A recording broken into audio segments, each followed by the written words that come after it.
इस वीडियो के 15 मिनट में हम लोग गवर्नर जनरल वायसराय से जुड़े टॉप मोस्ट इम्पोर्टेंट 100 क्वेश्चंस को कवर करेंगे।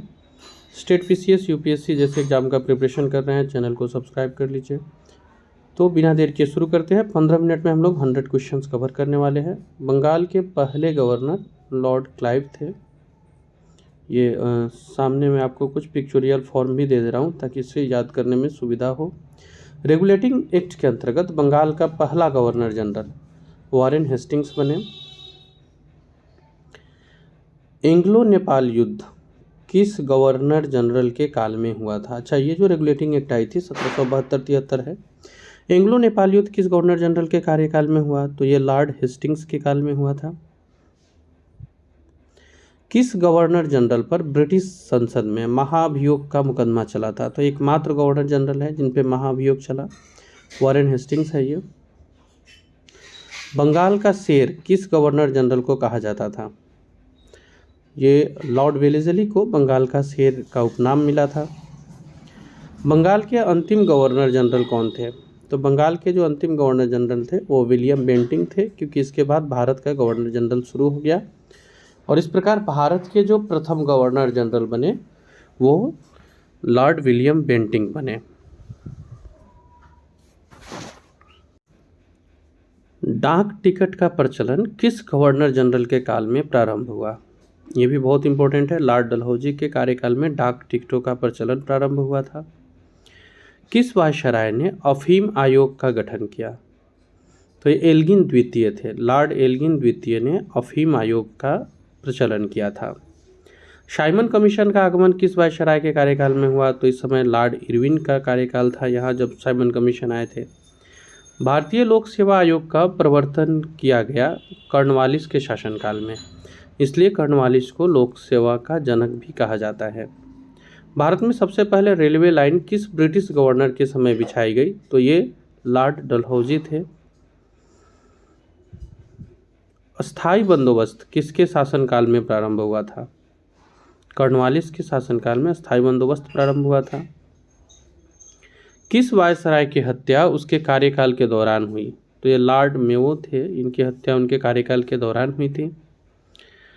किसे भारतीय स्थानीय स्वायत्त शासन का जनक माना जाता है? तो ये लॉर्ड रिपन है। भारत में करजन के प्रशासन की तुलना औरंगजेब से किसने की थी? तो ये जी.के. गोखले यानी गोपाल कृष्ण गोखले थे। इन्होंने करजन के प्रशासन की तुलना औरंगजेब के प्रशासनकाल से की थी। फूट डालो और राज्य करो की नीति लॉर्ड करजन का था, जो बंगाल विभाजन में देखने को मिला। भारत किस वायसराय के काल में स्वतंत्र हुआ था? तो ये माउंट बेटन थे। लॉर्ड माउंट बेटन के समय भारत आज़ाद हुआ था। भारतीय विश्वविद्यालय अधिनियम किसने पारित किया? तो ये लॉर्ड कर्जन थे। पिंडारियों का दमन किसके शासनकाल में हुआ? तो ये लॉर्ड हेस्टिंग्स का शासनकाल था। पिंडारी एक जनजाति थी जिनका इन्होंने दमन किया था। सिविल सेवा में प्रवेश की आयु 19 वर्ष से 21 वर्ष किस वायसराय ने की थी? तो ये लॉर्ड रिपन थे। इन्होंने सिविल सेवा में प्रवेश की आयु 19 से बढ़ाकर 21 वर्ष की थी। स्वतंत्र भारत का पहला governor general lord Mountbatten है। लॉर्ड क्लाइव को उमरा की उपाधि किसने प्रदान की थी? तो ये आलमगीर ने लॉर्ड क्लाइव को उमरा कहा था। ब्लैक होल की घटना का वर्णन बंगाल के किस गवर्नर ने किया था? तो हॉलवेल थे। बक्सर के युद्ध के समय बंगाल का गवर्नर कौन था? तो इस समय बंगाल के गवर्नर हेनरी वेंसिटार्ट थे।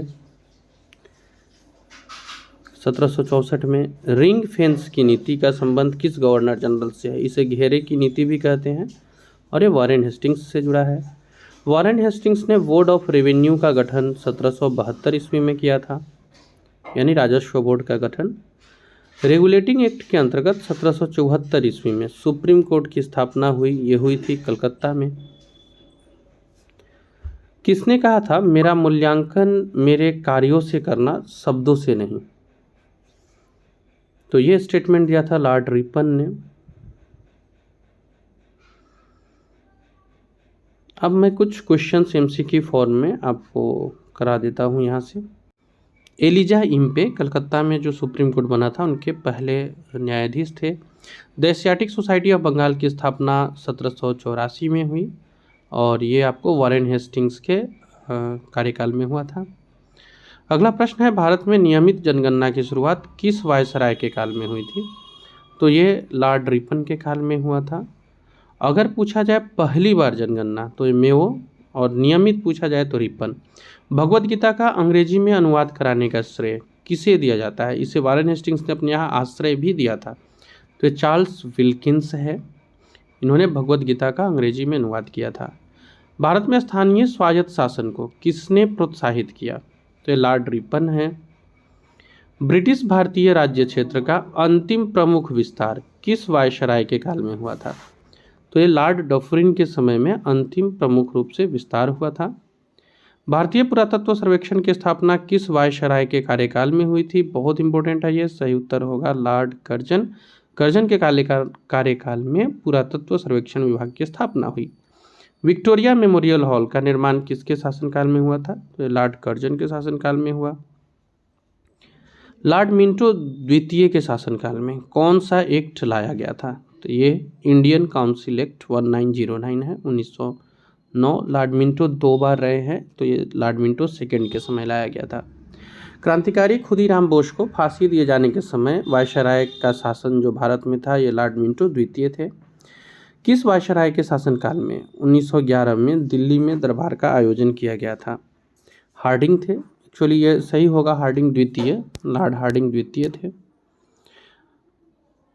इसी समय हमारी राजधानी जो थी बंगाल कलकत्ता से ट्रांसफ़र होकर दिल्ली गई थी।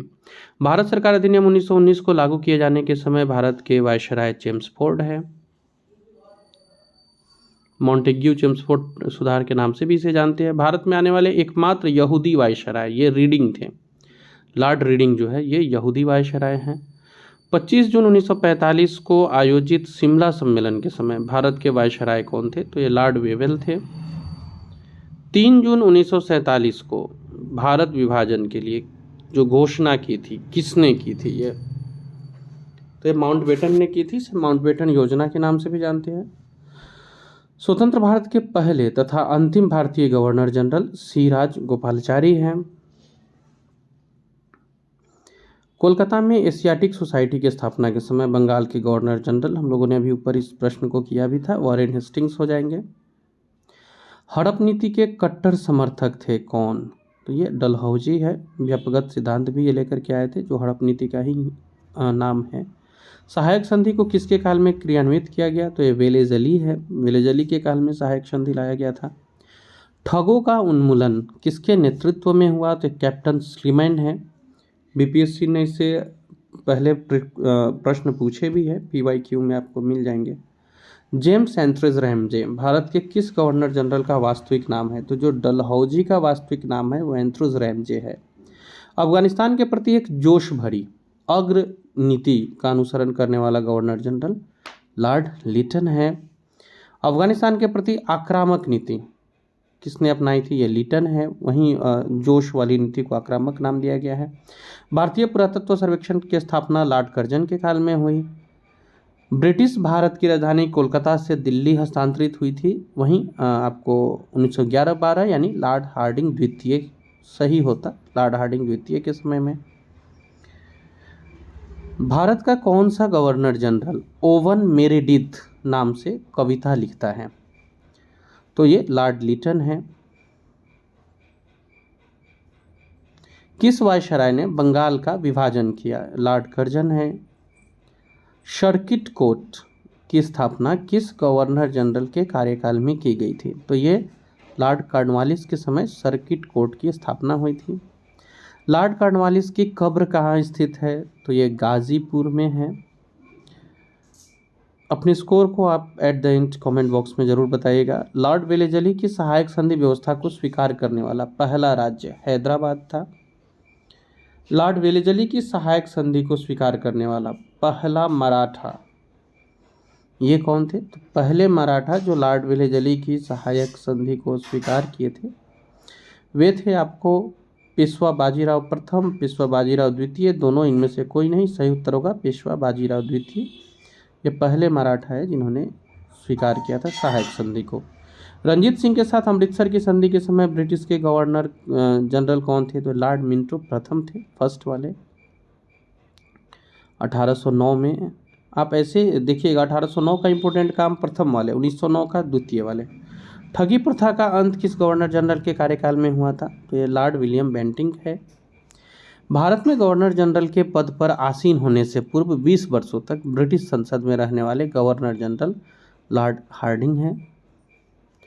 भारतीय प्रेस का मुक्तिदाता चार्ल्स मेटकॉफ को कहा गया। कलकत्ता से दिल्ली तक जीटी रोड की मरम्मत किसने कराई थी? तो ये ऑकलैंड है। लॉर्ड डलहौजी ने सैन्य सुधार की दिशा में प्रयास करते हुए सेना का मुख्य कार्यालय शिमला में बनाया था। ये बहुत इंटरेस्टिंग क्वेश्चन है। किस कंपनी ने सबसे पहले भारत में रेल यात्रा प्रारंभ की? तो ये ग्रेट इंडियन पेनिनसुला रेलवे है। अफगानिस्तान के संदर्भ में किस भारतीय वायसराय ने हस्तक्षेप की नीति अपनाई? तो ये जॉन लॉरेंस है। लॉर्ड मेयो की हत्या कहाँ की गई थी? तो ये आपको अंडमान द्वीप पर हुई थी। पंजाब का प्रसिद्ध कूका आंदोलन किस वायसराय के काल में हुआ था? तो कूका आंदोलन जो हुआ था ये हुआ था लॉर्ड नॉर्थब्रुक के कार्यकाल में। किस वायसराय के समय प्रिंस ऑफ वेल्स यानी जो किंग एडवर्ड सप्तम है ये भारत की यात्रा पर आए थे? तो प्रिंस ऑफ वेल्स का जो भारत का यात्रा था ये था आपको नॉर्थब्रुक के कार्यकाल में। शिशु हत्या पर पूर्णतः प्रतिबंध लगा वेलेजली के समय में। पर्वतीय क्षेत्रों में एक जनजाति थी गोंड जिसमें मानव बलि प्रथा था, इसको किसने दमन किया था? तो लॉर्ड हार्डिंग थे, इन्होंने दमन किया था। सिंध विलय के समय भारत के गवर्नर जनरल कौन थे? तो ये लॉर्ड एलन बर्रो थे। दास प्रथा का अंत अधिनियम 5 एक्ट 5 है वो रोमन में भी किसके माध्यम से आया था? तो ये एलन बरो ही थे, यानी दास प्रथा को भी समाप्त करने में एलन बरो थे। जेम्स एंड्रूज बोरो रैमजे भारत के किस गवर्नर जनरल का वास्तविक नाम था? चार्ल्स वुड डिस्पैच जो उच्च शिक्षा से संबंधित था किस गवर्नर जनरल के कार्यकाल में पारित हुआ था? तो डलहौजी के समय में हुआ था। डलहौजी के काल में पोस्ट ऑफिस एक्ट ये कब पारित हुआ? तो 1854 में पोस्ट ऑफिस एक्ट पारित हुआ था। साहित्य के जगत में लॉर्ड लिटन किस नाम से जाना जाता है? तो ये ओवन मेरिडिथ के नाम से जाना जाता है। लॉर्ड रिपन को भारत का उद्धारक कहा गया था और ये कहने वाली थी फ्लोरेंस नाइटिंगेल। अफगानिस्तान के प्रति अग्रगामी यानी फॉरवर्ड नीति का अनुसरण करने वाले गवर्नर जनरल थे लॉर्ड लिटन। लॉर्ड कर्जन द्वारा किसकी अध्यक्षता में एक अकाल आयोग का गठन हुआ था? तो ये कर्जन के समय में मैकडोनाल्ड की अध्यक्षता में हुआ था। पूसा में स्थित कृषि अनुसंधान संस्थान की स्थापना किसके कार्यकाल में हुई थी? तो ये लॉर्ड कर्जन के कार्यकाल में हुआ था। बिहार के लिए स्पेशली बहुत इम्पोर्टेंट हो जाता है। लॉर्ड कर्जन के वायसराय काल में विवाद में किचनर था, वो कौन थे? तो ब्रिटिश भारतीय सेना के प्रमुख थे। किचनर कर्जन विवाद के नाम से जाना जाता है उस घटना को। काकोरी कांड की घटना किनके कार्यकाल में हुई थी? तो लॉर्ड रीडिंग के कार्यकाल में हुआ था। ब्रिटिश भारतीय राज्य क्षेत्र का अंतिम प्रमुख विस्तार कब हुआ था? तो ये लॉर्ड डफरिन के समय हुआ था। 1 नवंबर 1858 को महारानी विक्टोरिया का घोषणा पत्र इलाहाबाद में किसने पढ़कर सुनाया? तो कैनिंग थे। PWD यानी पब्लिक वर्क्स डिपार्टमेंट को स्वरूप देने वाले गवर्नर कौन थे? तो सही उत्तर हो जाएगा लॉर्ड डलहौजी।